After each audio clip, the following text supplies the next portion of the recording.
사무엘상 25장 1절에서 11절 말씀 하나님 앞에 올려드리도록 하겠습니다. 시작. 이 말씀은 살아계신 하나님의 말씀입니다. 사무엘이 죽음에 온 이스라엘 무리가 모여 그를 두고 슬피 울며 라마 그의 집에서 그를 장사한지라. 다윗이 일어나 바란 광야로 내려가니라.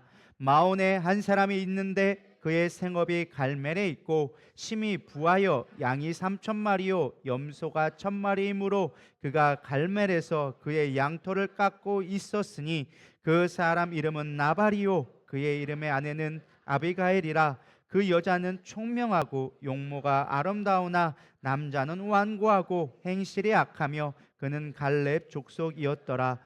다윗이 나발이 자기 양털을 깎는 다음을 광야에서 들은지라.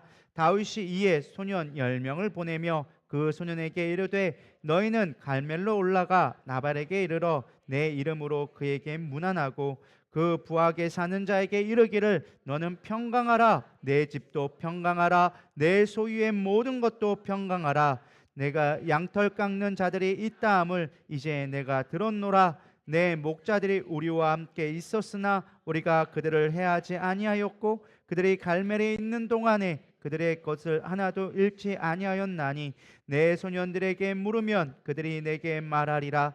그런즉 내 소년들이 내게 은혜를 얻게 하라. 우리가 좋은 날에 왔은즉 내 손에 있는 대로 내 종들과 내 아들 다윗에게 주기를 원하노라 하더라 하라. 다윗의 소년들이 가서 다윗의 이름으로 이 모든 말을 나발에게 말하기를 마침에 나발이 다윗의 사람들에게 대답하여 이르되 다윗은 누구며 이새의 아들은 누구냐? 요즘에 각기 주인에게서 억지로 떠나는 종이 많도다. 내가 어찌 내 떡과 물과 내 양털 깎는 자를 위하여 잡은 고기를 가져다가 어디서 왔는지도 알지 못하는 자에게 주겠느냐 한지라. 아멘. 자리에 앉으셔도 되겠습니다. 오늘은 다윗의 장막 열 번째 이야기입니다. 계속적으로 사무엘상을 쭉 한 장씩 한 장씩 묵상해 나가고 있는데요. 우리가 예배만 잘 드린다고 혹은 교회 열심히 다닌다고 우리가 하나님을 예배하는 자로 살아가는 것은 아닙니다. 예배자로 살아간다는 것은 하나님이 원하시는 삶, 하나님의 뜻 가운데 거하는 자가 참된 예배자의 삶이라고 말할 수 있습니다. 조금 더 좀 있어 보이게 쩍쩍을 좀 찾아보면 우리는 인본주의적 삶이 아닌 신본주의적 삶을 살아야 합니다. 인본주의적 삶은 내가 선택하고 내가 책임지는 삶을 인본주의라고 얘기하고, 신본주의적 삶은 하나님께 맡기며 하나님의 인도하심을 신뢰하는 삶을 신본주의 삶이다라고 얘기합니다. 저는 우리 누리다인 모든 성도가 후자이기를 축복합니다. 그렇게 되기를 축복합니다. 오늘 말씀의 제목은 예배자의 생명싸개라고 제가 제목을 지어봤습니다. 사실 이 생명싸개라는 말씀이 오늘 29절에 읽진 않았지만 나옵니다. 내 주 하나님 여호와와 함께 생명싸개 속에 쌓였을 것이요 내 주 원수들의 생명은 물매로 던지듯 여호와께서 그것을 던지시리이다 라고 하면서 아비가일이 다윗을 설득할 때 했던 말 중에 나오는 말입니다. 이 생명싸개라는 것은 목동들이 자주 사용하던 어떤 보자기 같은 것을 의미합니다. 많은 양들을 치다 보니까 여기 나와 보니까 뭐 3,000마리 양의 염소가 뭐 1,000마리가 되다 보니까 사실 목자로 할지라도 그 많은 양들을 다 헤아릴 수는 없습니다. 그래서 그 목자들은 이 생명싸개 안에다가 그 양을 카운트할 수 있는 작은 조약돌들을 그 안에 모아두었다고 합니다. 그래서 이 작은 돌 하나가 양 한 마리 이렇게 상징하는 것이죠. 그래서 상징적인 의미로 생명싸개라는 것은 양이 우리 안에 들어올 때마다 그걸 하나 카운트했는데 이제 너희는 안전하게 보호받는다라는 의미를 이 양과 돌을 비교해줘서 생명싸개로 보호받는다라고 이야기하고 있죠. 반면에 그에 대해 하나님 앞에 심판받는 걸 뭐라고 표현했느냐? 물맷돌이라고 표현을 해놨습니다. 이 물맷돌은 당시에 이것도 목자들이 많이 사용했던 것입니다. 이제 일이나 늑대 같은 게 오게 되어지면 목자들이 다윗이 골리앗을 이겼던 그 물맷처럼, 왜 다윗은 평소에 뭐를 했기 때문에 목동의 일을 했기 때문에 물맷 쓰는데 익숙했던 것입니다. 그래서 이거 물맷은 주로 어떻게 써요? 원수를 대적을 향하여 쏠 때 물매를 쏘는 거잖아요. 그래서 하나님의 심판, 이제 대적에게 던져버린다 뭐 이런 의미를 갖고 있어서 물매의 심판 이런 것을 이야기합니다. 그러니까 대조적인 것이죠. 생명싸개는 하나님의 우리 안에 보호 안에 있고, 이 물매는 하나님 앞에 원수 앞에 던져지는 심판을 의미할 때 이렇게 표현을 한 겁니다. 저는 그래서 오늘 우리가 예배자로 살아간다는 것은 하나님의 생명싸개 안에 있어야 되리라 믿습니다. 저는 우리 누리다의 모든 성도가 하나님의 생명싸개 안에 있기를 축복합니다. 하나님이 이제 다윗을 지키시는 모습이 나옵니다. 생명세계를 어떻게 다윗을 보호하는지 좀 살펴보려고 하는데요. 첫 번째 우리가 좀 살펴볼 것은 아무리 의인이다 할지라도 의인은 넘어질 수 있다라는 것입니다. 성경 말씀에 나오죠. 의인은 없나니 하나도 없다라고 얘기해주고 있어요. 아무리 우리가 하나님 뜻대로 산다고 결심하고 오늘 예배 드리고 살아도 여러분 문 밖에 나가는 순간, 여러분 삶 속에 돌아가는 순간 우리는 또 실패하고 넘어집니다. 아무리 우리가 의롭고 하나님 뜻대로 살아야지 해도 우리가 세상 속에 나가는 순간 우리는 넘어질 수밖에 없는 연약한 자입니다. 사실 사무엘상 24장에 보면 다윗은 정말 놀라울 정도의 믿음을 보여줍니다.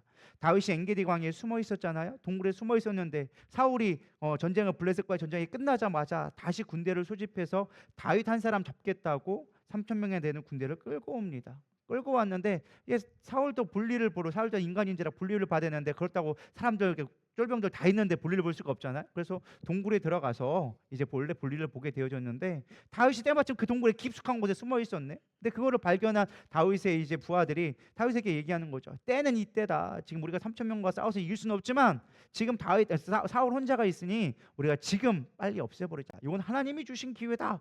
라고 하면서 다윗을 막 달달 볶기 시작하죠. 그러니까 다윗은 어쨌든 기회니까 한번 기회라고 하고 사람들이 있으니까 실제로 가본 거죠. 가봤더니 정말 사울이 볼일을 보느냐고 옷을 벗어놓고 볼일을 보고 있네. 그리고서 마음 가운데 이제 사울을 죽이려고 하는데 마음에 찔림이 온 거야. 야, 그래도 하나님의 사람인데 내가 해야 하면 되겠을까? 그래서 어쨌든 가긴 갔으니까 흔적을 남기느냐고 옷자락을 베어왔어요. 물론 이게 어떤 그냥 육적인 모습은 옷을 뭐 찢어왔다, 뭐 그냥 어떤 흔적으로 했다라고 보지만 영적으로는 이제 하나님의 나라를 이제 내가 뺏어왔다라는 어떤 하나님의 나라를 내가 취하겠다라는 의미를 갖고 있습니다. 어쨌든 그렇게 갖고 왔는데 가져왔더니 쫄병들이 그런 거죠. 무리들이 아니 왜 죽이러 갔다가 그냥 옷자락만 찔고 오느냐? 내가 대신 죽이겠다. 당신이 못 죽이면 내가 죽이겠다 하니까 다윗이 말리죠. 어떻게 하나님의 기름 부은 자를 한나라의 왕을 우리가 해할 수 있겠느냐? 하나님이 기뻐하지 않는 거다. 그들을 말리게 되어지죠. 이제 사울이 불의를 보고 나가게 되어지죠. 근데 사울은 몰랐던 거예요. 근데 다윗이 마음이 너무 찔렸어. 이게 하나님이 기뻐하지 않는다는 걸 알게 되어졌어요. 아, 내가 사울을 죽이지 않았지만 죽이려 했던 그 마음조차가 내가 마음이 너무 찔린 거예요. 그래서 목숨을 각오하고 그 수많은 군사들이 지키고 있는 가운데 사울 앞에 팍 동굴에서 튀어나와서 엎드리죠. 그러면서 얘기하죠. 나의 아버지요, 나의 아버지요. 내가 당신을 죽일 수 있었지만 하나님이 기뻐하지 않아서 내가 죽이지 않았습니다. 여기에 있는 옷자락을 보십시오. 이 증거가 있지 않습니까? 나는 무죄합니다. 당신을 죽일 이유가 없습니다. 라고 하면서 자신을 변호하기 시작합니다. 여러분 생각해 보세요. 3천 명이나 끌고 와가지고 죽이겠다 따라왔는데 갑자기 나와서 잘못했습니다. 용서해 주세요 하면은 그 사람이 용서해 줄까요? 이런 것 같으면 용서해 주겠어요? 자기를 따라다니려고 몇 년 동안 그렇게 따쳐다녔는데 이제 딱 기회가 왔는데 여러분 용서해 주겠냐라는 거예요. 근데 하나님이 놀랍게 역사해 주셔서 사울을 통하여서 선포하십니다. 그래, 내가 잘못했다. 내 욕심이 과했다. 너는 내 뒤를 이을 왕위를 이어받을 자다라고 하면서 왕위를 양도하는 모습이 나옵니다. 그렇게 다윗의 위대한 모습, 이런 놀라운 모습, 하나님의 뜻대로 살기로 정말 자기의 목숨까지 걸 만큼 위대한 모습이었는데 불구하고 오늘 다윗은 정말로 실수하는 모습이 나옵니다. 미리 좀 얘기 드리면 나발이 다윗을 무시하죠. 내가 너 누구냐? 나 너 알지도 못하는데 와가지고 왜 어디서 구걸하고 있어? 막 이렇게 하면서 거짓 취급하면서 무시하게 되어집니다. 그 말에 화가 나가지고 한순간에 다시금 옛 모습으로 넘어가는 모습을 보게 되어집니다. 사실 근데 다윗이 뭐 얼마든지 무시할 수 있는, 우리 생각으로는 충분히 다윗이 무시할 만한데 왜 굳이 이것에 이렇게 화를 냈을까? 아마 생각해 볼 수 있을 것 같습니다. 사실 다윗도 참을 수 있었습니다. 그럼에도 불구하고 사실은 다윗에게는 여러 가지 복합적인 문제가 내면에 외면 영혼 육간에 문제가 있었습니다. 좀 살펴보면 첫 번째는 영적인 조금 상처가 있었습니다. 우리 1절에 보면은 한번 이렇게 나와 있습니다. 사무엘이 죽음에라는 말로 시작되어졌습니다. 사실 우리는 아무 생각 없이니까 뭐 사무엘이 죽었나 보거나 넘어가는데 이게 다 이유가 있어서 여기 써놓은 것입니다. 사무엘은 다윗의 영적인 멘토였습니다. 가장 의지했던 사무엘의 죽음은 다윗에겐 엄청난 아마 상실이었을 것입니다. 어쩌면 부모의 죽음보다도 더 큰 아픔이었을지도 모르겠습니다. 왜냐? 다윗의 부모였던 이새는 다윗을 별로 중요하게 여기지 않았거든요. 그래서 어쩌면 부모보다도 더 부모처럼 의지했던 자가 사무엘인데 사무엘이 죽게 되어지죠. 실제로 다윗이 도피할 때 가장 먼저 갔던 곳이 어디였어요? 라마나옳, 사무엘이 있던 곳으로 가서 자신이 피난을 하기도 했던 중요한 영적인 의지했던 사람입니다. 그런 사람이 세상을 떠났으니 온전한 이성을 가지고 사실은 살아가기가 쉽지가 않았을 것입니다. 저는 이 부분을 묵상하면서 사무엘이 왜 죽은 걸 굳이 여기다 적어놨을까라고 저는 좀 고민을 해봤어요. 사실 이 이유가 있어요. 원래 아까 얘기했지만 사무엘이 원래 하나님 앞에 부름받은 이유가 뭐였어요? 처음에 사무엘이 한나가 사무엘을 임신할 때 모습을 알게 되어집니다. 엘리가 있었는데 엘리가 어땠더라?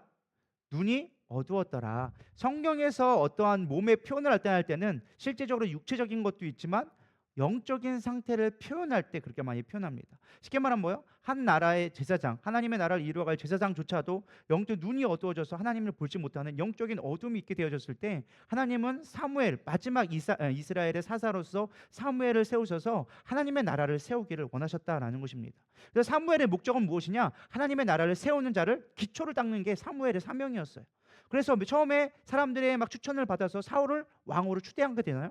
그래서 하나님의 말씀이 이런 겁니다. 그래서 성령을 받기도 하고 정말 처음에는 잘 따라왔어. 근데 나중에는 자기가 교만해져가지고 하나님의 뜻을 따르지 아니하고 자기 멋대로 하기 시작하는 거예요. 사무엘이 끊임없이 경고했죠. 이렇게 하면 안 됩니다. 하나님이 원하시는 것이 아닙니다. 당신은 온전히 섬겨야 됩니다라고 했음에도 불구하고 섬기지 않자 하나님의 영이 떠나고 악령이 지배하게 되어지죠. 결국 하나님의 나라가 세워지지 않음을 알고 다윗이 취한 행동은 뭐예요? 하나님의 말씀을 따라서 하나님 나라를 세울 만한 왕을 뽑게 되어지죠. 그 생뚱맞게 그냥 광야에서 양떼를 치던 목동이었던 다윗을 부르게 되어진 거야. 가가지고 이세 아들 중에 누가 있느냐? 그래서 8명 중에 한 명 마지막 막내, 아버지는 신경 쓰지도 않고 그냥 왕이라고 생각도 하지 않았던 그냥 아주 어렸던 다윗을 불러다가 기름 부으면서 이제 네가 이 다음 나라, 이 나라의 하나님 나라의 왕이 될 것이다. 그러니까 어떤 이스라엘의 나라가 아니라 사실 이거는 영적인 하나님 나라를 세워주는 가장 중요한 모습이죠. 그래서 왕을 세우는 왕의 기초를 세우는 것이 사울의 사명이었어요. 근데 지금 어떠한 일이 벌어졌느냐? 앞서서 24장 후반전에 뭐였어요? 사울이 드디어 다윗에게 네가 이제 하나님의 나라 이스라엘의 왕이 될 것이다라고 모든 군사들 앞에서 선포하는 모습이 나옵니다. 쉽게 말하면 뭐예요? 이제는 진짜로 그것이 완성되어지는 그 시점이 되어진 거죠. 그러니까 사무엘에게 있어서는 사명이 이제는 끝나게 되는 시점이 되어진 것입니다. 그래서 그 24장 끝나고 25장 딱 시작하는 그 전에 하나님 나라가 시작됐다. 이제 사무엘은 그 사명을 완수했다. 그래서 죽게 되어졌다라는 것을 앞에 이야기해주고 있는 것이죠. 저는 이것을 묵상하면서 우리의 생명은 우리의 것이 아니다라는 것을 좀 생각해 보게 되어졌습니다. 우리는 사명 따라 사는 것입니다. 이런 걸 잊지 않기를 축원합니다. 간혹 어떤 분들이 좀 나이 들고 연세가 들다 보면 나 빨리 천국 가고 싶다 한탄하시는 분들이 좀 계신 것 같습니다. 뭐 마음은 얼마든지 이해갑니다. 아 주님이 빨리 불러갔으면 좋겠다라고 얘기하는데 천국 빨리 가겠다라는 건 어떻게 보면 교만입니다. 그거는 내 사명과는 상관없이 내가 이 땅에 힘드니까 나는 빨리 회피하고 싶어요. 도망가고 싶어요. 하나님이 원하는 모습이 아니라는 것입니다. 우리는 사명을 붙들고 살아야 됩니다. 죽고 사는 것은 나의 소관이 아니라는 거예요. 내 목숨이 내 거라 생각하지 말고 하나님의 것임을 깨닫는 자는 우리는 사명을 붙들게 되어져 있는 것입니다. 전 여러분들의 사명을 온전히 발견하기를 소망합니다. 사명 붙들고 사는 것이 축복입니다. 고난이 있고 없고는요 그 다음에 문제라는 거예요. 우리가 사명을 잃어버리니까 이 땅에 소망이 없는 거예요. 사명이 있는 자는 이 땅에 살아야 될 이유가 분명합니다. 그리고 가야 할 때를 분명히 아니까 추잡해지지 않아요. 우리가 갈 때를 모르고 떠날 때를 모르니까 추잡해지는 거예요. 올라는 갈 수 있어, 높아질 수는 있어. 근데 중요한 건 떠날 때를 알고 내 사명이 무엇인지를 알을 때 우리는 온전하게 되리라 믿습니다. 제가 아직 목회한 지는 그렇게 오래되지는 않았지만 20년 조금 넘어갔지만 저는 지금부터 고민하는 게 무엇이냐? 마지막을 어떻게 하면 내가 아름답게 떠날 수 있을까?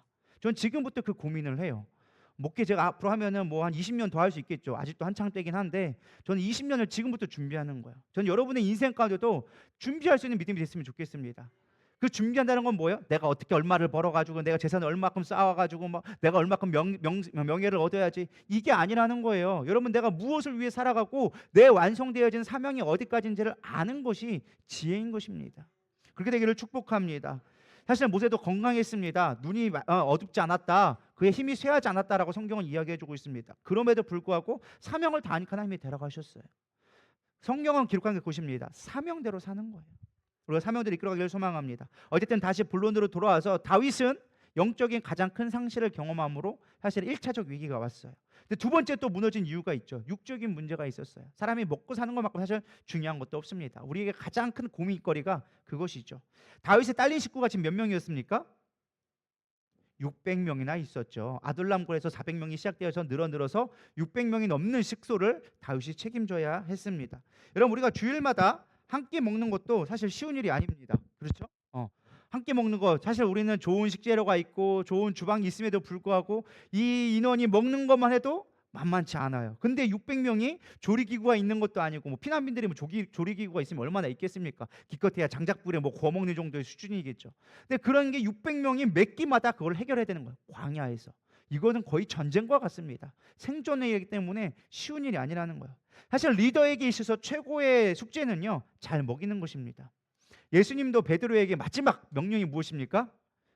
뭐 고개만 끄덕거리지 마시고 대답을 해보시기 바랍니다. 요한복음 21장에 나와 있죠.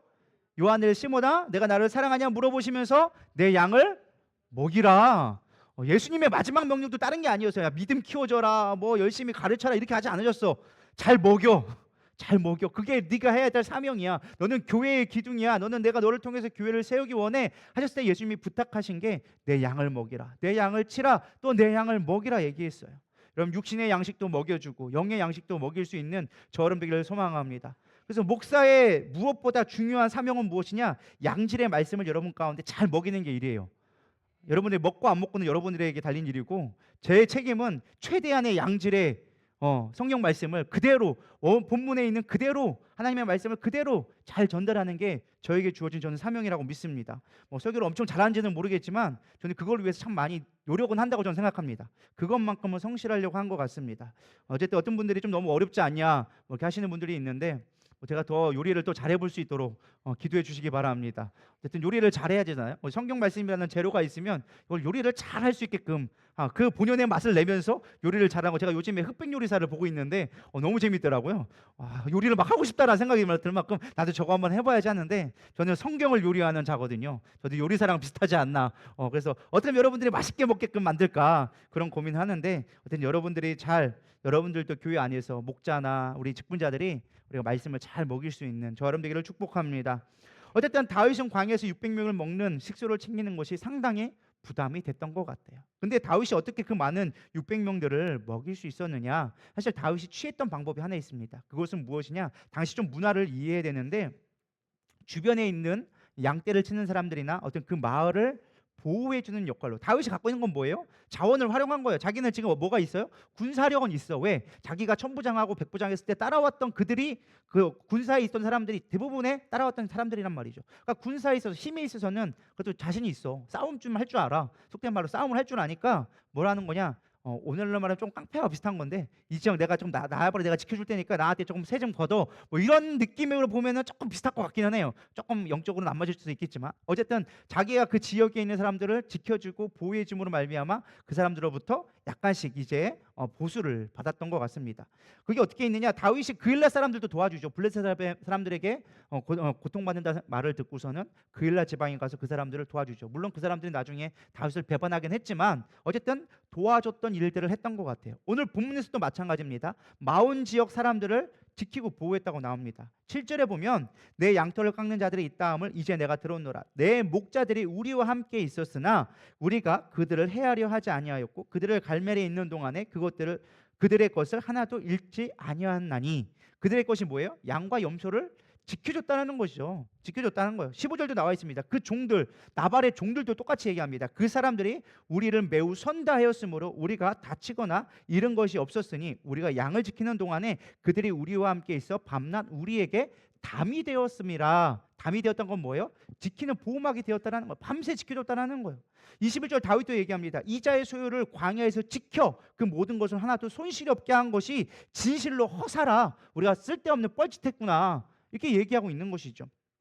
3번씩이나 다윗이 계속 강조한 게 뭐 있어요? 성경에서 나발의 양떼를 지켜줬다는 거예요. 그렇기 때문에 사실은 얼마든지 그 요구를 할 수 있었어요. 당시 중동에서는 양들을 많이 쳤단 말이죠. 우리나라처럼 뭐 농업이 발달된 게 아니라 목축업을 주로 했던 사람들이기 때문에 혼자서, 대부분의 집들에는 다 양과 염소가 있었어요. 근데 혼자서 몇십 마리를 치면 다른 일을 못해. 그러니까 그걸로 먹고 살기 없으니까 협업을 했어. 마을 사람들에게 어떤 삭돈 목자 돈을 주어서 그 사람을 목재하거나, 또 혼자는 힘드니까 여러 마을 사람들이 희귀하면 품앗이처럼 서로가 지켜줘가지고 양떼를 지켜주는 일들을 했어요. 그러면 당연히 뭐 해야 돼요? 내 양을 지켜줬으니까 삭을 줘야 되는 거예요. 당연히 삭을 주고, 나도 도움을 받았으니까 또 다른 사람에게 삭을 주고, 자기가 번 거에 의해서 주는 것이 당연한, 그 당시에 흔했던 그냥 문화 같은 거였어요. 그냥 당연히 우리가 내가 지켜줬으면 당연히 줘야지.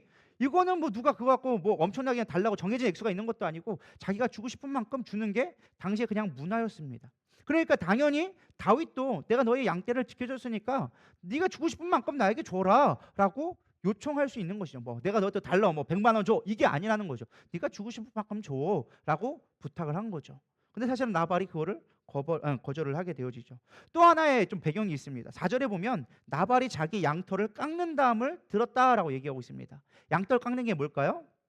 우리나라로 말하면 추수할 때예요. 추수 때. 이때는 어떠냐? 온 마을의 축제예요. 오늘날에는 조금 덜하긴 하지만 아직도 유럽 같은 데 보면은 뭐 토마토를 추수하거나 포도를 추수하거나 이렇게 추수 때가 되어지면 막 축제를 벌여요. 이때도 마찬가지였어요. 목자들에게 가장 큰 추수 때는 언제예요? 양털 깎을 때. 그래서 양털 깎으니까 이때는 지나가는 그지들도 다 먹였어.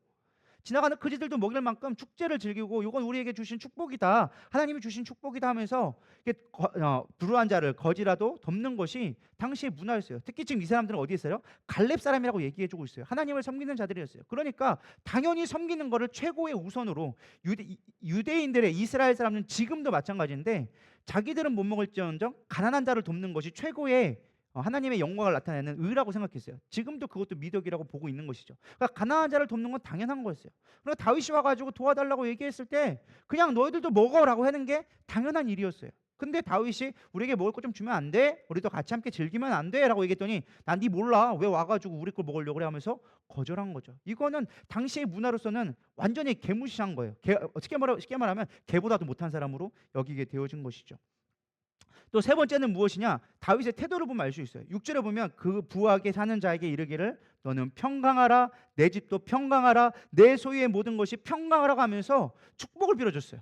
축복을 빌어주고 좋은 관계를 맺자. 왜? 갈렙 사람이니까 유다 집 한 집 하거든요. 같이 친한 관계란 말이에요. 그러니까 나도 유다 사람이고 너도 있으니까 우리 서로 성부상무자 하자. 뭐 같은 형제끼리 뭘 그래 하면서 친하게 지내자. 내가 너 도와줄게. 이렇게 얘기하는데 지금 이 갑자기 나발은 필요 없다라고 막 얘기하면서 무시하면서 너는 누구간데 여기 와가지고 뭐 빌붙고 난리야? 뭐 이런 식으로 이야기하고 있는 것이죠. 그러니까 다윗이 화가 난 거예요. 아니 믿었던 사람 좀 친하게 지내려고 하고 자신의 뭐 아예 남도 아니고 가까운 좀 친족벌 되고 거기다가 내가 선도 베풀었고 좋은 걸 다 해줬는데 거기다 내가 무시하니까 다윗이 한순간에 무너지게 되어진 것이죠. 여기 10절에 보면 나와 있죠. 나발이 이제 무시합니다. 다윗은 누구이며 이새의 아들은 누구냐? 요즘 각기 주인에게서 억지로 떠나는 종이 많도다. 내가 어찌 내 떡과 물과 내 양털 깎는 자를 위하여 잡은 고기를 가져다가 어디서 왔는지도 알지 못하는 자들에게 주겠느냐 한지라. 나발이 지금 다윗의 종들에게 이렇게 얘기한 거야. 너 누구건데 나한테 와달라 그래? 정말 이 나발이 다윗이 누군지 몰라서 이렇게 물어봤을까요? 아니죠. 다윗이 지금 어떤 자였어요? 골리앗을 죽인 자였습니다. 천부장을 얘기했고 수많은 사울의 사위인 것을 너무나 잘 알고 있어요. 거기다 나발은 당시에 이 지역을 양 3,000마리나 있을 정도 되니까 유지 정도 되는 상당히 영향력이 있던 자였습니다. 그러니까 당연히 다윗을 알았을 것입니다. 근데 너 누구야? 라고 얘기한 거죠. 사람들이 제일 멸시가 당할 때 언제인 줄 아십니까? 사람 취급 안 할 때. 사람 취급 안 할 때 사람이 얼마나 무시하는데 부부싸움 할 때 가장 무서운 게 뭔지 아세요? 막 뭐 XX 하고 뭐 이런 건 사실 괜찮은 거야. 그것까지 그냥 있을 만해. 근데 진짜 사람 취급 안 하는 거, 사람이 있는 것처럼 여기지 않는 거, 그게 얼마나 무서운 건데요. 무관심. 그게 제일 무서운 거거든요. 누군데? 고강서 얘기해줘. 괜히 자식들만 힘들어. 야, 엄마한테 얘기해라. 옆에 뻔히 있는데 저녁 안 먹는다 얘기해라. 엄마, 아빠가 밥 안 먹는다는데요? 먹지 말라 그래. 뭐 얘기하고 뭐 가운데 껴가지고 얘가 전하고 나중에 자식이 얘기하죠. 둘이 알아서 얘기해요. 막 그러고 막 그러잖아요. 사실 무시하는 게 되게 마음을 상하게 하는 거거든요. 근데 다윗도 그거에 마음이 상하게 되어진 거예요. 결국 이러한 복합적인 거, 영적으로 무너지게 되어지고 육적으로 먹을 것을 먹지 못하게 되어지는 두려움, 거기다 나발의 무시, 이렇게 하니까 한 방에 빵 폭발하게 되어진 것입니다. 근데 저희가 좀 생각해 볼게. 그러면 나발은 좀 시선을 바꿔서 나발은 왜 이렇게 다윗을 멸시했을까? 분명히 선을 행하고 좋은 것도 해주고 뻔히 이 좋은 축제의 날에 즐길 수 있는 여유가 있는 자임에도 불구하고 정말 나발이 못된 사람이었을까? 물론 성경은 이렇게 얘기합니다. 우리 17절에 3절에 보면 나발은 뭐라고 얘기했느냐? 완고하고 행실이 약하다라고 얘기해주고 있습니다. 물론 그의 육적인 모습을 표현한 것일 수도 있습니다. 그런데 성경은 우리 항상 볼 때 뭘로 봐야 된다? 영적인 시선으로 봐야 된다. 성경에서 잘생겼다라고 얘기하는 건 우리의 기준으로 뭐 이렇게 턱 빠져하고 막 이렇게 눈이 동글동글하고 막 그 여자가 이쁘다 하면은 막 이렇게 몸매 빵빵하고 쭉쭉빵빵 이런 게 아니에요. 성경에서 말하는 아름다움은 뭐예요? 하나님 보시기에 올바른 의로움을 가졌을 때 아름답다라고 표현하는 거예요.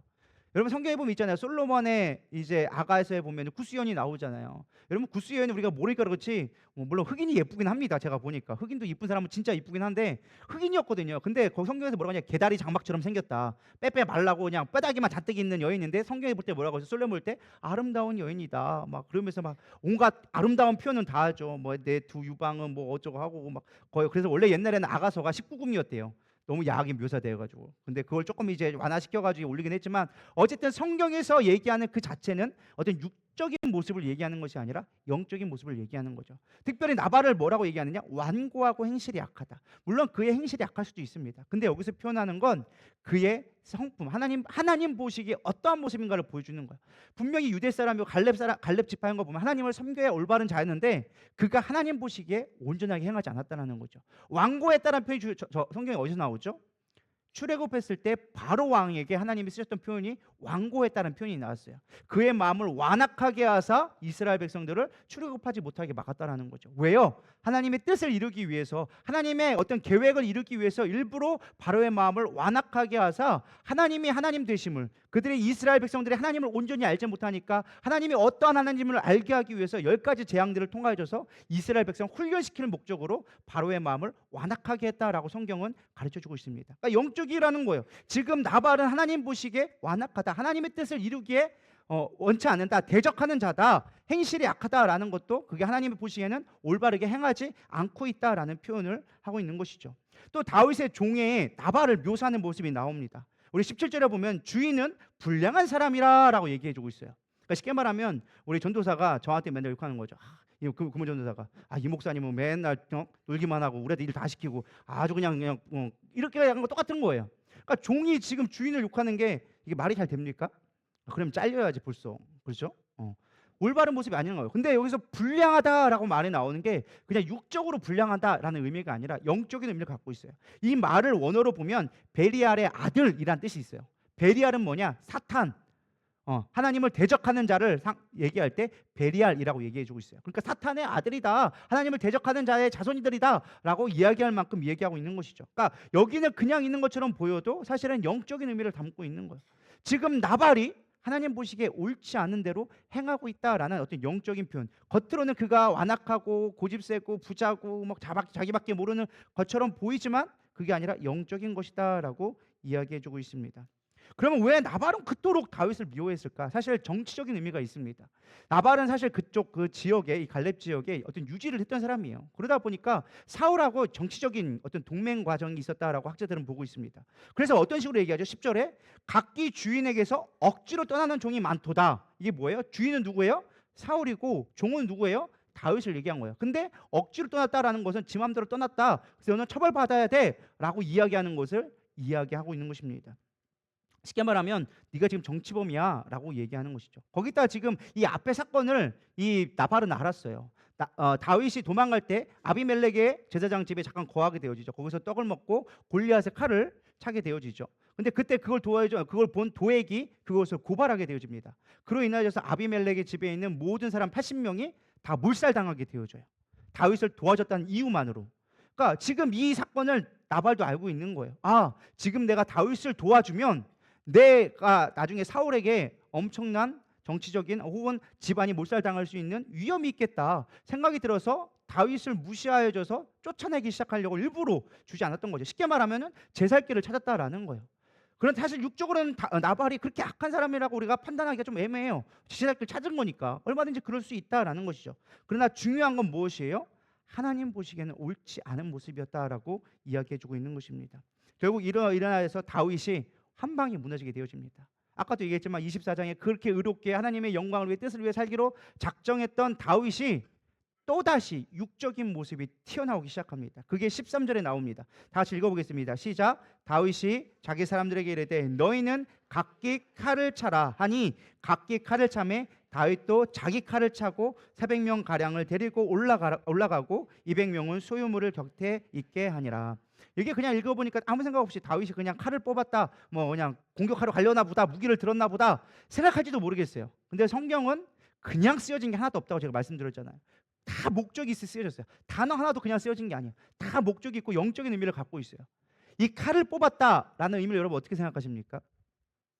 아까도 얘기했지만 아비멜렉 집에서 이 아비멜렉한테 내게 무기를 달라라고 얘기했을 때 아비멜렉에서 골리앗을 죽였던 무기가 밖에 없다라고 얘기하죠. 그러자 다윗이 뭐라고 얘기합니까? 그것만큼 나에게 좋은 무기가 있겠느냐? 내가 골리앗을 죽였던 그 영광과 그 흔적, 내가 지금 블레셋으로 도망가려고 하는데 그걸 보여주면 사람들이 나를 인정해주지 않겠냐? 라고 꾀를 낸 거죠. 그러니까 쉽게 말하면 자기의 방법, 자기의 의를 드러내기 위한 도구로서 칼을 사용했다라는 거예요. 근데 지금 다윗이 뭐 하고 있어요? 자기의 칼을 차고라고 얘기해주고 있어요. 그냥 칼을 찾다라는 육적인 모습이 아니라 그냥 갔으면 그냥 싸우러 갔다 하면 되는데 굳이 성경에는 자기의 칼을 찾다고 얘기해주고 있어요. 뭐예요?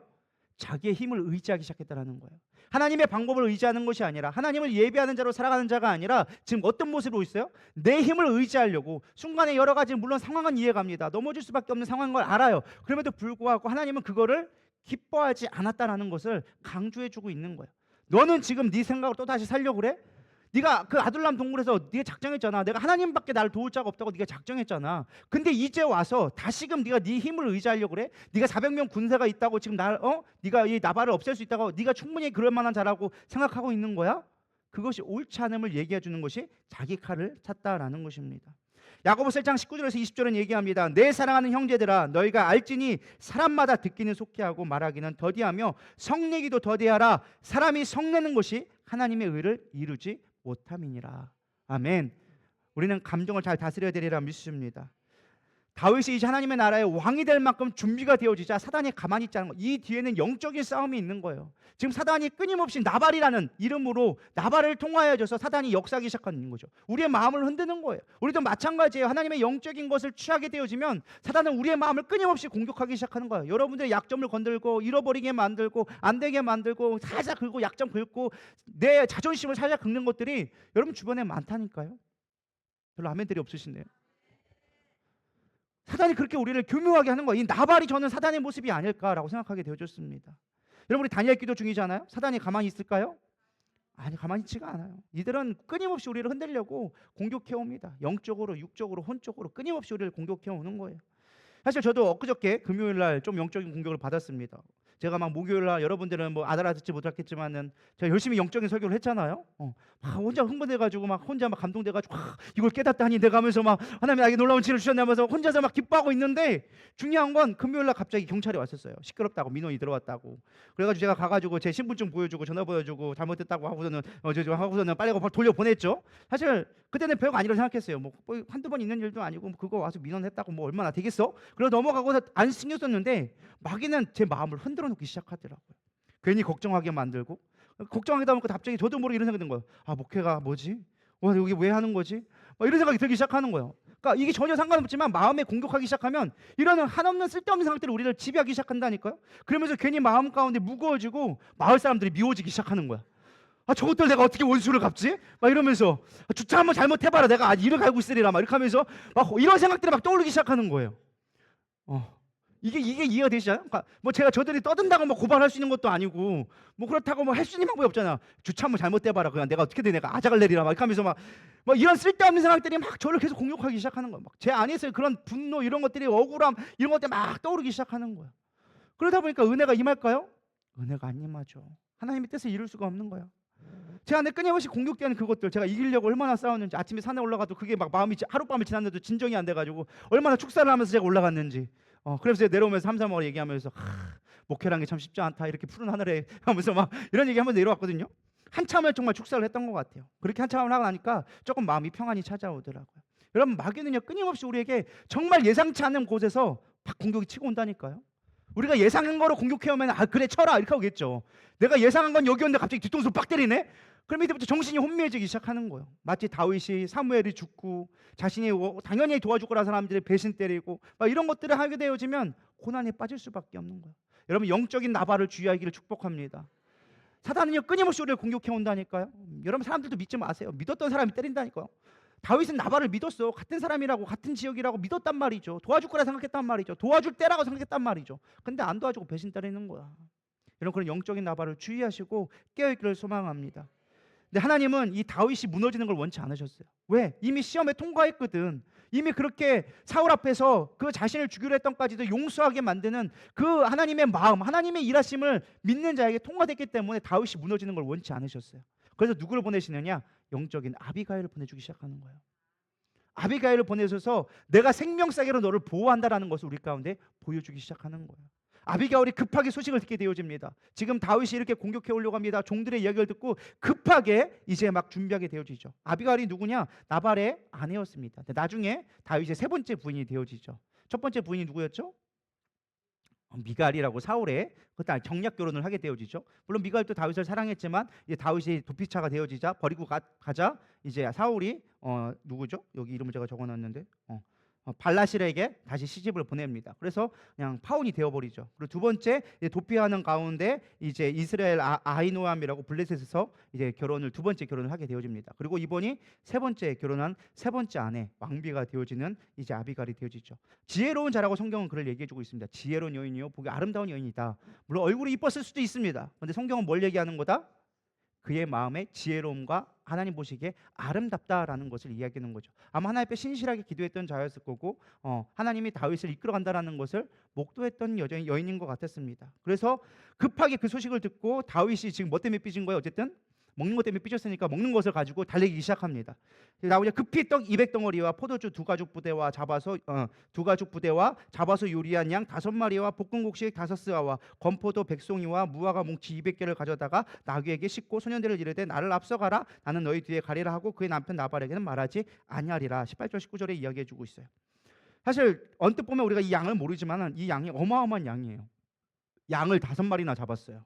어마어마하죠. 양 5마리. 돼지 한 마리면 우리 보통 4, 50명 이상 먹거든요.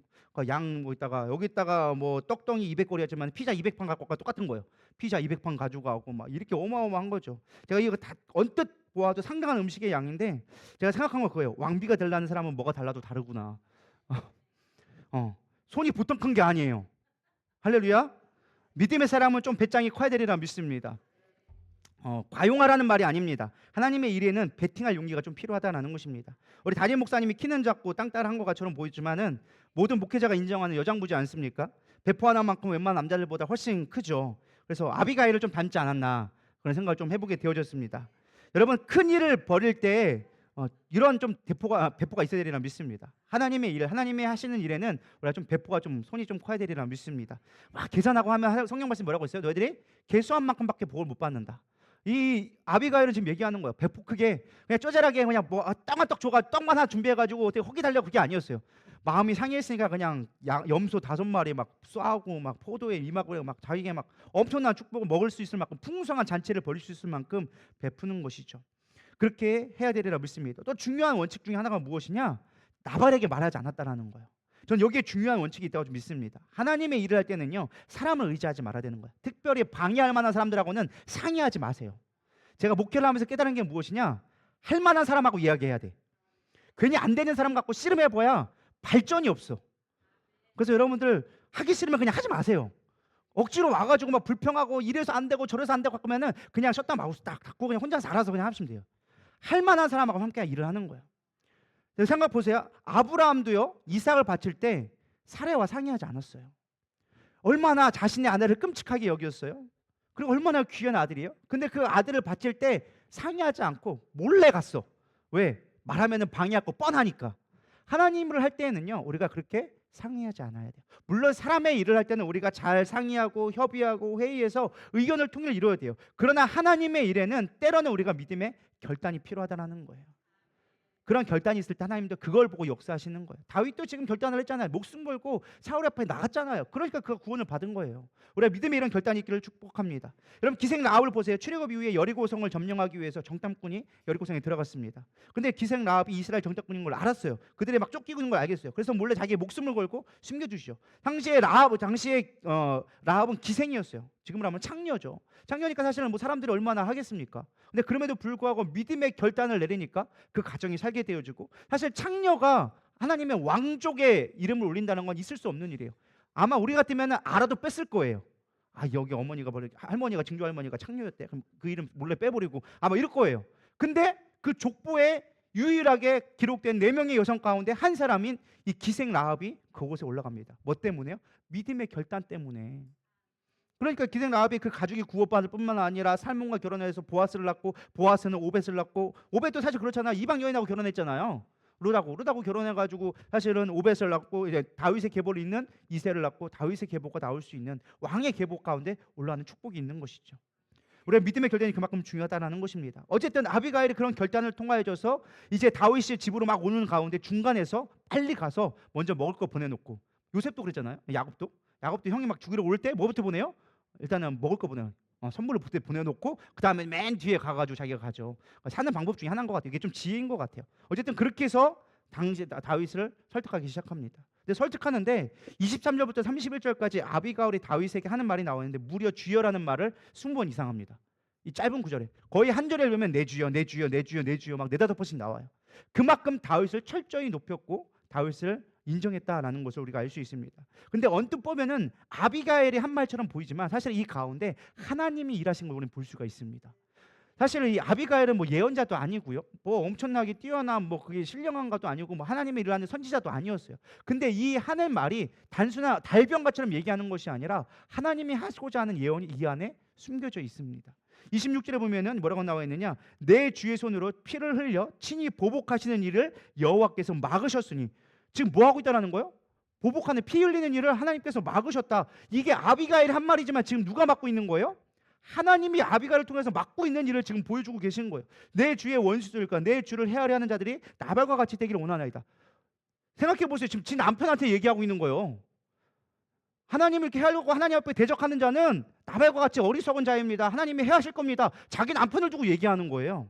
물론 얼마나 부부관계가 나빴는지는 모르겠지만 자기 남편 지금 죽으라고 하는 얘기가 똑같은 거예요. 이게 지금 아비가일 한 말일까요?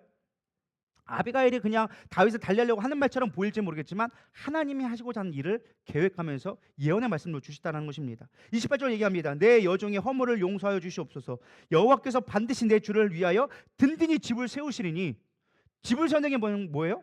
당신을 왕으로 세울 것이다 라고 지금 얘기하고 있는 거예요. 아니 아비가일이 알면 뭐 안다고, 여인이 얼마나 안다고 갑자기 와가지고 당신이 이 나라의 왕이 될 것입니다, 당신의 집을 세우실 것입니다, 예언하고 있는 거예요. 말도 안 되는 이야기를 누구를 통해서? 하나님이 아비가일의 입을 통하여서 말씀해주고 계신 거죠. 내 주께서 여호와의 싸움을 싸우심이요. 뭐 하고 있어요? 하나님이 지금 일하고 있는데 왜 네가 하려고 그래? 그러면서 다윗을 책망하는 게 나오는 거죠. 하나님이 하시는데 왜 네가 하려고 그래? 내 주의 일생에 내 주에게 악한 일을 찾을 수 없습니다. 마지막 때에 이제 왕이 될 건데, 나라를 세우고 할 건데, 마지막 때에 오늘날로 말하면 조선실록이 쓰여질 건데, 당신의 행위 하나하나가 다 기록되어질 건데 후대 사람들에게 지금 이것이 흠집이 되면 되겠습니까? 괜히 죄 없는 자를 죽였다고 하나님께 흠집되고 된다면 당신의 영광이 어떻게 목칠되지 않겠습니까? 하나님이 하시도록 내버려 두십시오라고 마치 설득하는 것처럼 보이지만 이것이 하나님이 하고자 하는 뜻이라는 것. 내가 하나님 나라를 세우려고 하는데 너의 힘으로 세우는 나라가 아니라 내 힘으로 세우는 나라, 나의 나라를 세우려고 한다. 그러니 너는 내 힘으로 하려고 하지 말아라 하는 하나님의 경고적인 메시지라는 것입니다. 할렐루야. 그렇게 하면서 뭐라고 얘기합니까? 내가 생명싸게 쌓여져 있다. 내가 너를 지금 지키고 있다. 언뜻 보면은 말리는 것처럼 보이지만 지금 하나님의 관점에서, 영적인 관점에서 뭘 얘기하고 있는 거예요? 다윗이 범죄하지 않도록, 하나님 나라가 세워지도록 다윗이 범하지 않도록, 죄를 범하지 않도록 지켜주고 있다라는 것입니다. 저는 이 말씀을 묵상하면서 여러분 가운데 영적 아비가일이 누군가를 좀 생각해 봤으면 좋겠습니다. 우리 안에 영적인 아비가일이 분명히 있어야 되리라 믿습니다. 우리도 넘어질 수 있어요. 내 안에 수없이 많은 감정들, 나발로 인하여져서, 영적인 나발로 인하여서 끊임없이 넘어질 수 있어요. 그때 여러분들은 무엇으로 이겨낼 수 있겠습니까? 내가 기도한다고요? 아니요. 우리의 기도가 얼마나 연약한데요. 여러분, 우리의 인간은요, 자기의 보고 싶은 것만 하나님의 뜻으로 해석합니다. 여러분 봐보세요. 아까 사울이 왔잖아요. 지금 다윗의 무리들이 뭐라고 얘기합니까? 지금 하나님이 주신 기회입니다. 우리가 그렇게 고생했는데 지금 사울이 혼자 와 있지 않습니까? 지금 이때가 기회, 하나님이 주신 기회이지 않습니까? 뭐로? 자기의 생각으로 보고 하나님의 뜻이라고, 내가 기필코 하나님의 이름 맹세하는데 내가 죽이겠다라고 하나님의 의를 드러내면서 하고 있다는 거예요. 우리도 그렇게 기도할 수 있다니까요. 우리가 하고 싶은 것들을 얼마나 하나님의 뜻으로 포장하는데요. 사업하는 거예요. 사업을 하려고 하는데 하나님께 물어보지도 않아. 담임 목사님한테 하나님이 원하시는지 좀 기도 좀 해주시겠어요? 부탁하지도 않아. 담임 목사님이 와가지고 기도 부탁하는 건 뭔지 아세요? 내가 이렇게 했으니까 하나님 빨리 나 축복해 주세요. 하나님 빨리 나 인정해 주세요. 내가 이렇게 하니까 하나님 나 인정해 줘야죠. 목사님 빨리 인정해 주는 거 빨리 사인해 주세요. 그리고 빨리 복 빌어 주세요. 자기가 결정해놓고 자기가 해놓고 하나님의 뜻이라고 마음대로 축복해 달라고 얘기하는 것들이 얼마나 많냐는 거야. 우리의 시선으로 우리의 상황만 바라보고 우리가 그렇게 기도할 때가 너무 많다는 거야. 우리의 기도는 너무 연약한 기도예요. 나의 개인적인 지극히 내 육신의 눈으로 우리는 기도를 할 때가 너무 많다는 거야. 그래서 사실 우리가 기도한다고 문제 해결되지는 않아요. 더 중요한 건 뭐예요? 아비가일을 찾아야 돼요. 정말 나에게 하나님의 말씀을 대언해 줄 수 있는 사람들을 찾을 수 있어야 돼요. 그게 뭐예요? 교회가 있을 수 있어요. 선포되어진 말씀일 수도 있고, 우리의 목장일 수도 있고, 아니면 나의 영적인 리더가 될 수 있고, 아니면 나랑 만나는 누군가를 통해서 하나님이 어떻게 이야기할 줄 몰라. 사람은 갑자기 하늘에서 사랑하는 내 딸아 이렇게 얘기하지 않으셔. 잘 우리는 그것만 기대해. 막 하나님의 음성을 막 들려주고 막 이런 것만 생각하는데 그렇게 얘기하지 않으셔. 하나님은 우리의 세밀한 음성 가운데, 내 마음 가운데 하나님을 찾고자 할 때 그 음성이 들려지기 시작하는 거예요. 그게 사람을 통해서 깨달아지기 시작하고, 말씀을 통해 깨달아지기 시작하고, 나의 환경 가운데 하나님이 역사하는 것들이 보여지게 만드시는 거예요. 그게 영적인 아비가일이에요. 여러분, 영적인 아비가일 찾기를 소망합니다. 또 하나, 우리는 영적인 아비가일이 되어야 되리라 믿습니다. 아비가일은 늘 하나님을 기도했던 자였던 것 같아요. 하나님이 보시기에 아름답다라고 얘기하고 지혜롭다라고 얘기하는 거, 지혜는 하나님의 영, 구원이 있는 자를 성경에서는 지혜롭다고 얘기하는 거예요. 머리가 좋은 사람이 지혜로운 게 아니라 하나님 보시기에 구원을 완성할 자를 성경은 지혜로운 자라고 얘기하는 거예요. 그래서 지혜를 구하라고 얘기하는 것이거든요. 근데 지혜롭다고 얘기한 거 보니까 늘 하나님의 구원을 얘기하면서 하나님을 찾았던 여인 같아요. 그러니까 하나님의 음성에 민감하니까 하나님의 자기가 하는 말처럼 느껴질지 모르겠지만 그 안에 하나님의 말씀이 대언하게 되어진 거예요. 우리가 영적으로 민감해져야 되리라 믿습니다. 늘 하나님을 찾고 하나님의 구원의 완성을 이뤄가려고 하는 자에게 하나님이 그 말씀에 대언하는 능력을 주시는 거예요. 예언의 영이 그런 사람들에게 임하기 시작하는 것입니다. 예언한다고 해서 어떤 능력을 해가지고 막 한다고 되는 게 아니라, 우리 하나님 말씀이 신실한 자에게는 하나님이 그 말을 통해서 어떠한 특별한 어떤 계시가 아니라도 하나님 그 입술을 통해서 선포되어진 말들이 하나님의 뜻을 이뤄가는 과정들로 만들어 주신다라는 거예요. 할렐루야. 여러분, 그런 능력이 있기를 축복합니다. 하나님을 늘 가까이 하고 하나님의 뜻을 찾는 자에게 그렇게 예언하는 능력이 임하게 되어져 있어요. 꼭 예언의 은사가 어떤 은사적인 것이 아니다 할지라도 하나님께 말씀을 통해서 얼마든지 예언해 줄 수 있다라는 것입니다. 여러분이 그런 은사가 있기를 축복합니다. 그러니까 하나님이 일하기 시작하는 거예요. 드디어 이제 다윗이 설득당해서 돌아가고 아비가일이 이제 집에 돌아오죠. 근데 나발은 축제를 벌였는데 어떻게 축제를 벌였냐? 왕과 같이 축제를 벌였다고 얘기했어요. 그냥 지역에 있는 사람이 왕과 같이 잔치를 베풀었다가 얘기하니까 어마어마하게 벌인 거죠. 근데 술이 떡이 된 거예요. 술이 떡에 못 일어나니까 아비가일이 참 지혜로웠던 것 같아. 그 술 취한 가운데 이야기해봐야 못 알아들을 것 같으니까 뭐 했다고요? 다음날 아침까지 기다렸어요. 31절에 아침에 나발이 포도주에 깬 후에 그의 아내가 그에게 이 일을 말하매, 그 밤 가운데 일어난 일을 얘기한 거예요. 다윗이 원래 우리를 죽이려 왔었다. 지금 우리가 깨닫지 않으면, 지금 준비하지 않으면 우리 집안 망하게 생겼다 얘기하니까 나발이 심쿵한 거예요. 이 심쿵이 좋아서 심쿵이 아니라 낭망되어졌다라고 성경은 이야기해주고 있어요. 두려워지기 시작했던 것이죠. 아, 내가 실수했구나. 내가 하나님의 뜻을 올바로 보지 못했다. 뭐 그것까지는 몰라도 어쨌든 두려움에 쌓이게 되어집니다. 그리고 중요한 건 그 두려움이 끝이 아니라 뭐 했느냐? 38절에 한 열흘 후에 여호와께서 나발을 치심에 그가 죽으니라. 하나님이 일하시기 시작한 거예요. 그 마음에 두려움을 준 것도 하나님이고, 그로 인해서 뭐 학자들은 심장마비였다 라고 얘기도 많은 사람들이 얘기하지만 정말로 하나님이 나발을 치셨다. 이거는 그냥 사람 중에 아니라 하나님이 치셨다라고 얘기해주고 있어요. 친히. 이게 무슨 얘기일까요? 어떻게 보면 우리가 이해되지 않는 부분이 이 부분이에요. 아니, 그거 음식 좀 안 줬다고, 사람 좀 한번 욕했다고 이렇게 사람 하나님을 죽이셔? 하나님 너무하신 거 아니야? 육신의 눈으로 보면 그렇게 보일 수 있어. 왜? 육신의 눈으로 보여지면 하나님 너무 좀 편협적인 거 아니냐? 이게 좀 공평해야지. 다 하나님의 사람들이 관데 이렇게 치사하게 그거 안 줬다고 이렇게 죽이는 거 너무 나쁜 거 아니야? 라고 볼지 모르겠지만 영적인 걸 우리가 바라볼 수 있어야 돼요. 성경은 무엇을 위해 쓰여진 거다? 영적인 것을 해석되기 위해서 쓰여진 거거든요. 그래서 뭘 얘기하고 있느냐? 하나님 나라가 지금 이루어지는 것을 계속 얘기하고 있는 거예요.